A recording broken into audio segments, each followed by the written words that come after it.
News from Arrow Video is 1987's Enemy Territory. Now, it's not often I rush out and pick up something from Arrow straight away, but the word on the street was that this was a fantastic movie. Much overlooked when it came out, and it has a real cult following. I had never heard of it, and I was permanently in video shops around about the late 80s, early 90s, and for a movie to just have zipped by without having noticed was a real surprise.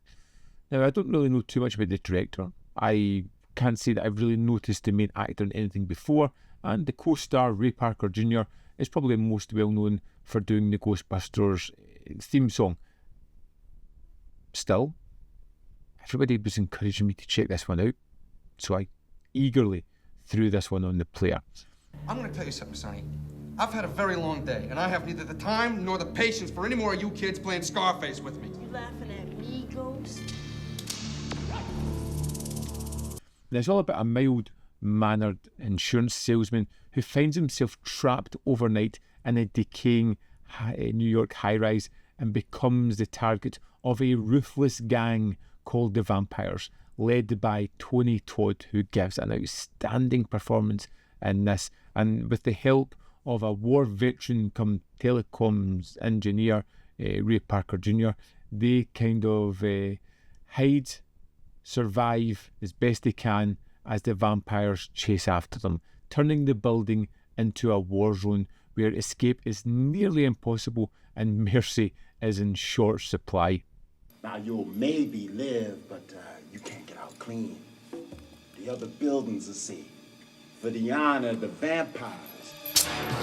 This is a low-budget, tight, one-night thriller that feels a bit like Assault on Precinct 13 meets The Warriors. It's grimy, it's claustrophobic, and there is some really great performances here.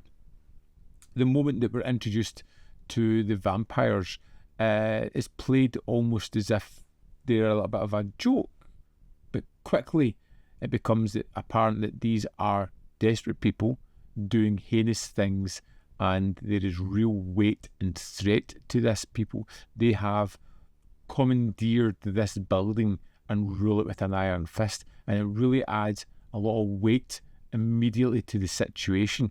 You and I are gonna have a little vampire party, and you're gonna take it in every hole in your body.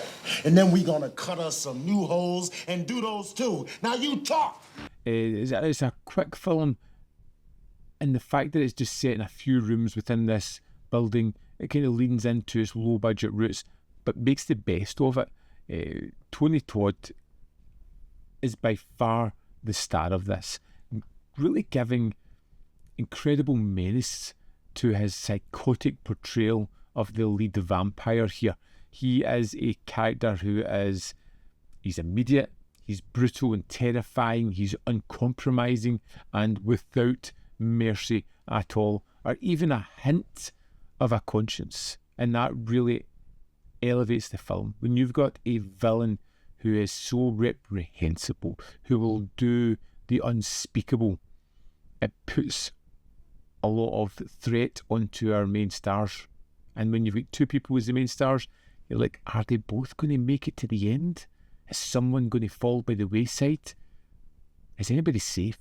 It really added a lot of surprises to this one. You're expecting me to say you should go on without me. You've seen too many movies. Come on. Come on. Ow! And it feels like they really shoot the city urban decay, this run-down building, as an allegory for societal collapse. The building becomes a metaphor for society rotting from within. You've got people who are trying to do their best, but they have to play within the rules of where they are, and that is not a good place to be. I do love the secondary characters that come into this, particularly Jan Michael Vincent's cop character, or retired cop, who is a bit of a conspiracy nut, who has his room lined in tinfoil and has a great arsenal of weapons at hand. And it's just a sort of like fun, abrasive character that reluctantly helps our heroes because he just wants to fight more than anything. before Dread, before the raid, you have the idea of these people trying to fight their way through levels of the building for their freedom, so that they can survive, so they can move on. It really is a precursor to those movies, and it has some wonderful action set pieces throughout it. And I really enjoyed this one. The camaraderie between our main characters, the bad guy who is so horrible, his minions that are chasing after them are all great, and there are some wonderful set pieces, particularly the sort of rooftop showdown that comes at a certain point, and then the sort of finale of the film in the basement as the tension is really rising is great. Now, I can understand why this was a cult hit.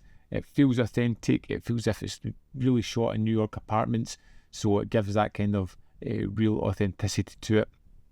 Ray Parker Jr., who all I knew for him from was the Ghostbusters song, is really good in it as well. You could see him being like an action star or a kind of low budget film star at the time as well. He's got a little bit of charm to him, a little bit of gravitas. I really enjoyed that character. In fact, I enjoyed the whole film. It was just a whole lot of fun, and one that I'd highly recommend. But let's dive into the disc, have a look at the extras. Here we are on the disc for Enemy Territory. Let's go to the special features. First up, we have the audio commentaries. We have one with the director and critics Matty Budrovich and David Wayne, and film scholar Josh Nelson. Next, we have Den of Vampires, an exclusive interview with the director of photography Ernest Dickerson, filmed exclusively for Arrow Video in 2025. Great conversation. This is a man who has done some amazing work in his career, and it's really great to hear from him.